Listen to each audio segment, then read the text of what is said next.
מחלת האיידס היא מחלת כשל חיסוני, כלומר מחלה הפוגעת במערכת החיסון, שתפקידה להגן על הגוף. הווירוס חודר לגוף, מתמקם בתאי מערכת החיסון עצמה ומתפשט בה, עד שהוא מחסל לגמרי את תפקודה. כיום מחלת האיידס נחשבת למחלה כרונית הניתנת לטיפול.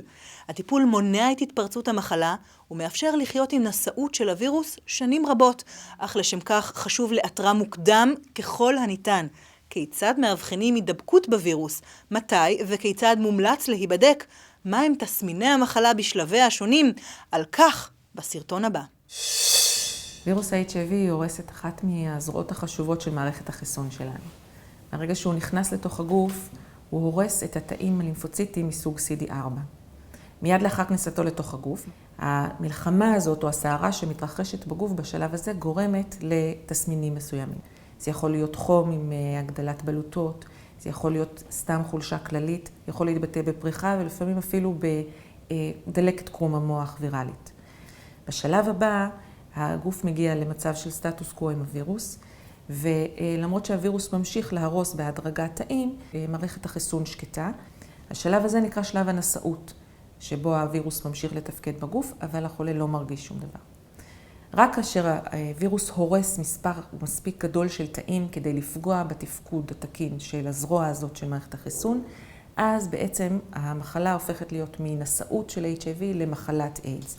בשלב הזה מערכת החיסון כבר לא מתפקדת, והגוף יכול לסבול מזיהומים שונים, כמו דלקות ריאה מפטריות, או דלקת קרום המוח מטפילים שונים, שבאופן תקין, כשמערכת החיסון בריאה, לא סובלים מהזיהומים האלה. בעבר אנשים היו מתים זמן קצר אחרי שהם מגיעים לשלב האיידס.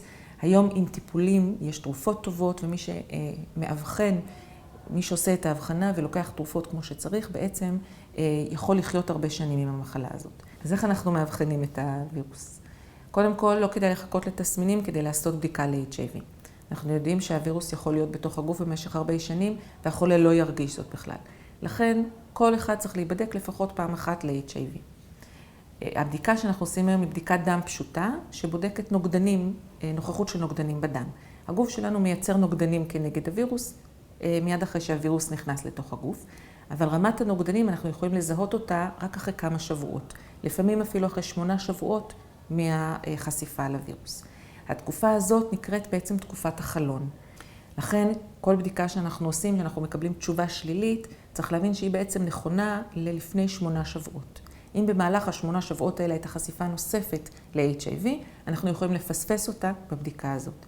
ולכן כל אחד שנבדק ל-HIV ומקבל תשובה שלילית, צריך לעשות בדיקה חוזרת לאחר כחודשיים כדי להיות בטוח שבאמת הוא שלילי באופן מוחלט.